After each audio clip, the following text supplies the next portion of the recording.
বাংলাদেশের পক্ষ থেকে মিয়ানমারের রাখাইনের জন্য মানবিক করিডোর দেওয়ার নীতিগত সম্মতি দেওয়া হয়েছে এমন খবর সামাজিক মাধ্যমে ছড়িয়ে পড়ার পর তা বিতর্ক সৃষ্টি করেছে। করিডোর দিলে বাংলাদেশ নিরাপত্তার ঝুঁকিতে পড়বে কিনা তা নিয়েও চলছে নানা আলোচনা সমালোচনা। বাংলাদেশ ও মিয়ানমারের সীমান্তে জাতিসংঘের প্রস্তাবিত মানবিক করিডোর স্থাপনের এই উদ্যোগ আন্তর্জাতিক মহলেও নতুন আলোচনার জন্ম দিয়েছে। রাখাইন রাজ্যে চলমান সহিংসতা ও দুর্ভিক্ষ পরিস্থিতিতে সেখানে মানবিক সহায়তা পৌঁছানোর জন্য এই করিডোর প্রস্তাব করা হলেও এটি বাংলাদেশের জন্য নতুন নিরাপত্তা ও রাজনৈতিক চ্যালেঞ্জের সৃষ্টি করতে পারে। আগেও বহুবার মানবিক করিডোর ব্যবহার হয়েছে। প্রতিবারই এমন উদ্যোগের পেছনে ছিল জটিল কিছু রাজনৈতিক ও সামরিক নীতি। ফলে পৃথিবীর ইতিহাসে মানবিক করিডোরের ব্যর্থতার গল্প নতুন নয়। 2023 সালে জাতিসংঘ ও তুরস্কের সমন্বয়ে সিরিয়ার উত্তরাঞ্চলেও মানবিক করিডোর খোলা হয়েছিল।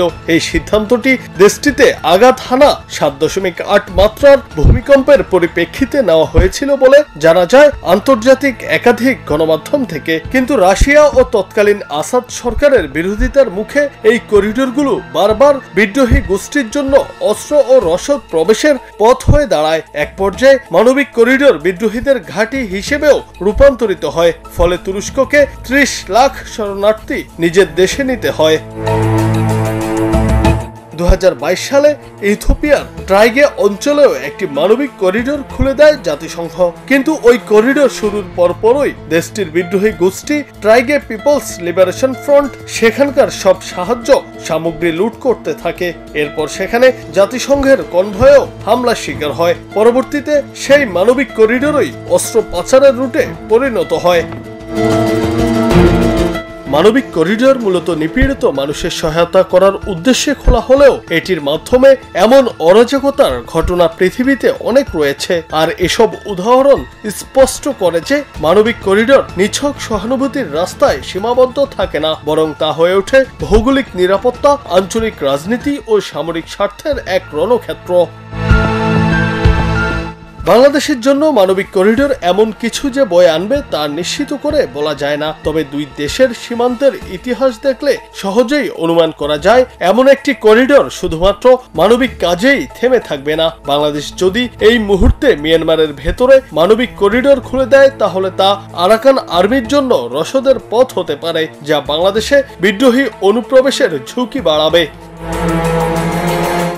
এছাড়া সীমান্ত এলাকায় মাদক, অস্ত্র ও সন্ত্রাসী চলাচল বেড়ে যেতে পারে, ঠিক যেমনটি দেখা গেছে সিরিয়া ও ট্রাইগেতে। এছাড়াও যদি পরিস্থিতি খারাপ হয় তাহলে নতুন করে লাখ লাখ রোহিঙ্গা সীমান্ত অতিক্রম করে বাংলাদেশে প্রবেশ করতে পারে। আর করিডোরের ভেতরে সহায়তার ক্ষেত্রে তদারকি অসম্ভব হলে বাংলাদেশকে দায় নিতে বাধ্য করা হতে পারে, যা দেশের অভ্যন্তরীণ নীতিতে বিদেশি হস্তক্ষেপের সুযোগ তৈরি করে দিতে পারে। তবে মানবিক করিডোরের বিষয়টি এখনো নিশ্চিত নয়, কারণ পররাষ্ট্র মন্ত্রণালয় জানিয়েছে তারা বিষয়টি পর্যবেক্ষণ করছেন।